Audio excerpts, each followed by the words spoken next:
तुकाराम मुंढे, बस नाम ही काफी है। होय, गेले महिना 2 महिने अन्न औषध प्रशासन विभागाचे आयुक्त तुकाराम मुंढे हे त्यांच्या धडक कारवाईंसाठी चर्चेत आहेत। काही दिवसांपूर्वी त्यांनी सुट्ट्या तेलावर बंदी घालण्याचा निर्णय जाहीर केला।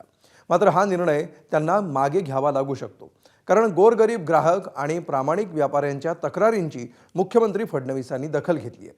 काय आहेत त्या तक्रारी आणि त्या मुख्यमंत्र्यांप्रमाणे तुकाराम मुंढेंनाही पटणार का? बघूया आमचे प्रतिनिधी विजय केसरकर यांचा हा स्पेशल रिपोर्ट।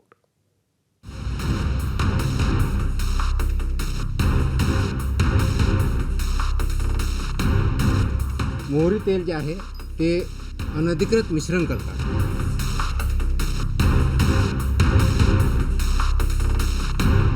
ते फूड प्रॉडक्ट्सच्या बाबतीत ज्या गाईडलाईन्स आहेत आणि रेग्युलेशन्स आहेत ते पाळणं आणि त्यानुसारच याचं प्रोडक्शन होणं आणि विक्री करणं हे अपेक्षित आहे।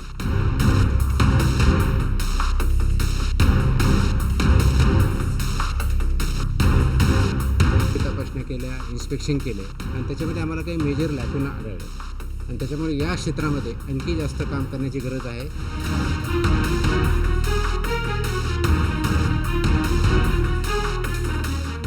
अन्न औषध प्रशासन आयुक्त तुकाराम मुंढेंनी 1 सप्टेंबरपासून सुट्ट्या खाद्यतेलाच्या विक्रीवर बंदी आणली।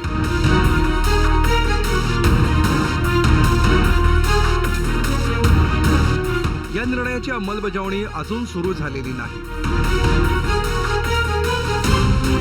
मात्र त्याआधीच या निर्णयाचे पडसाद उमटू लागले। सर्वात आधी त्या घरात जाऊया ज्यांची चूल दररोज विकत घेतल्या जाणाऱ्या 10-20 रुपयांच्या सुट्ट्या तेलावर अवलंबून आहे।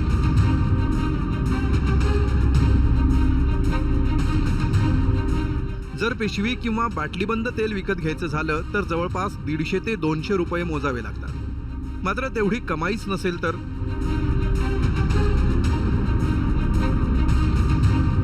सुट्ट्या तेलावर बंदी आणली तर आम्ही कधी 20 रुपयाचं कधी 50 रुपयाचं आणून खात होतो, पण आता एकदम 150-200 रुपयाची पुडी कशी आणावा? आणली तर ते गरीबाच्या घरात पुरतं का आणायला 300 रुपये रोज कमवून सनी? आम्ही गरीब लोकांना कसं खावं? ते आम्ही 50 रुपयाचं 20 रुपयाचं तेल आणून पावशेर खातो, आता 150 रुपयाला पाकिट केलंय, मग आम्ही कसं खावा? 4 लेकर आहेत आमच्या पाठीमागं। सुट्ट्यातील भेटणं हे तर पूर्णपणे हेच झालेलं आहे आमच्यासाठी, कारण की आम्ही रोज काम करून सुट्ट्यातील 10-20 रुपयाचं घेऊ शकत होतो, पण त्यामध्ये पण भेसळ हे करत होते। आम्ही एक भाड्याच्या घरात राहतो, धुणं भांडे करून पोट भरतोय, पण आम्हाला सुट्टं तेल भेटत नाही। आम्हाला फक्त चपातींचं सुद्धा तेल नाही, तर आम्हाला 10-20 रुपयाचं तेल भेटावा। ही होती दररोज 10 ते 20 रुपयांचं सुट्टं तेल विकत घेऊन स्वयंपाक बनवणाऱ्या महिलांची कैफियत। आता सुट्ट्या तेलाचा व्यापार करणाऱ्यांचं गारहाण ऐकूया। रविवारी कोल्हापूरमध्ये तेली समाजाचा मेळावा पार पडला। भेसळखोरांवर कारवाई करण्याच्या भूमिकेला तेली समाजाचं समर्थन आहे।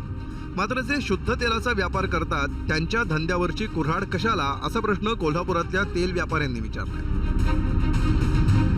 तसंच प्रत्येक तेल बाटलीबंद करून विकलं तर त्याचा ग्राहकाच्या खिशावर किती भुर्दंड पडू शकतो याचा पाढा देखील तेल व्यापाऱ्यांनी वाचून दाखवलाय। रोज सकाळी दिवसभर नोकरीधंदा करायचा, संध्याकाळी पैसे हातात आले की पहिला तेल, साखर, मीठ हे गरजेच्या वस्तू घेतात। त्यामुळे तेली समाज हा भेसळ करतो हे म्हणणं चुकीचं आहे। सगळ्या तेल उत्पादकांना आणि सर्व तेल विक्रेत्यांना विश्वासात घेऊन हा निर्णय आपण काय करायचा तो ठरवून घ्यावा। तेल काढल्यानंतर ते प्युअरच असतं, जे शेंगापासून डायरेक्ट तेल येतं। प्रॉब्लेम काय आहे की त्यांनी बाटली बंद तेल विकायला सांगितले। आज छोटा व्यापारी काय करतो की आज किती जाणार आहे माझं, आता घाण्याचा विषय जर काढला, आज किती जाणार आहे, एक 15 लिटर जाणार आहे किंवा एक 100 लिटर जाणार आहे, तेवढंच काढणार, तर ते बॉटलचा खर्च, त्याचा पॅकेजिंगचा खर्च हा त्याच्यावर एक्स्ट्रा येणार आहे। कोल्हापुरातून थेट नागपुरात येऊया। हा तरुण तेलाचा घाणा चालवतो।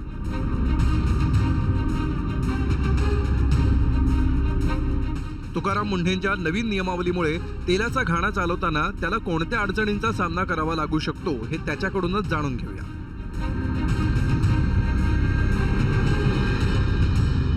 FDAने नियम काढले की बाबा तुम्ही प्रत्येकाचं न्यूट्रिशन व्हॅल्यू ठेवा, किंवा याच्यामध्ये सगळ्या गोष्टी बदल करा जे आता रेग्युलर करतात त्या पद्धतीने आता आम्ही सगळे बदल तर केलेले आहे। माझ्याकडे 9 प्रकारचे तेल आहे। 9 प्रकारच्या तेलामध्ये साधारणतः प्रत्येकाचं न्यूट्रिशन व्हॅल्यू जर काढायचं म्हटल्यावर लॅबमध्ये साधारणतः एका याचं काढायला 3,500 ते 4,000 रुपये खर्च असतो। गव्हर्नमेंटची कुठली लॅब असेल तर ते आम्हाला तुम्ही उपलब्ध करून द्या, किंवा त्या व्यतिरिक्त दुसरा काय ऑप्शन असेल ते आम्हाला सांगा. म्हणजे काय, आम्ही कमी पैसे पे करून आम्ही त्याचं प्रत्येकाचं हे करू शकू. एकूणच सुट्ट्या तेलाचं अर्थकारण किती मोठं आहे?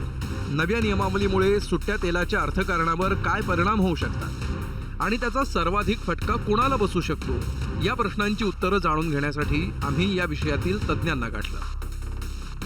काही जे खेडेगावात, आपल्याकडं खेडेगावांचे प्रमाण जास्ती आहेत, तर खेडेगावात सर्रास सुट्टं तेल घेतात कारण की त्यांना रोजच्या रोज तेलाची गरज असते. शहरी भागात पॅकिंगची तेलं घेतात आणि त्यांना जसं मोलमजुरी करणारी आहेत ते देखील रोजच्या रोज जेवढं लागेल तेवढंच ते तेल घेतात किंवा एक जास्तीत जास्त आठवड्याचं तेल घेत असतील.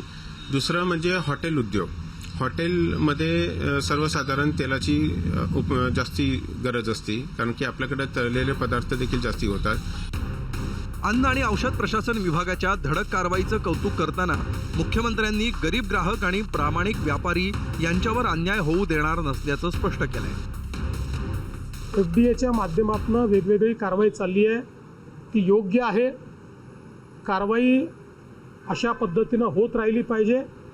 मात्र जे काही आमचे तेलाचे व्यापारी आहेत, यात जे पारंपरिक तेलाचा व्यापार करतात त्या व्यापाऱ्यांवर अन्याय होऊ नये आणि गरीबात गरीब लोक जे आहेत, जे अतिशय थोडं म्हणजे जे अर्धा किलो 1 किलो किंवा अर्धा लिटर 1 लिटर असं तेल न घेता जे सुटं तेल घेतात त्यांच्यावरही अन्याय होऊ नये, या दृष्टीनं मार्ग काढला पाहिजे. या संदर्भात आम्ही FDAला सांगणार आहोत. आता मुख्यमंत्र्यांनी दिलेला शब्द खरा करायचा म्हटल्यावर तुकाराम मुंढेंना आपल्या निर्णयात काहीसा बदल नक्कीच करावा लागेल. तो बदल कोणत्या स्वरूपाचा असणार याकडे व्यापारी आणि ग्राहक डोळ्यात तेल घालून लक्ष ठेवून असतील यात शंका नाही. ब्युरो रिपोर्ट, ABP माझा, मुंबई.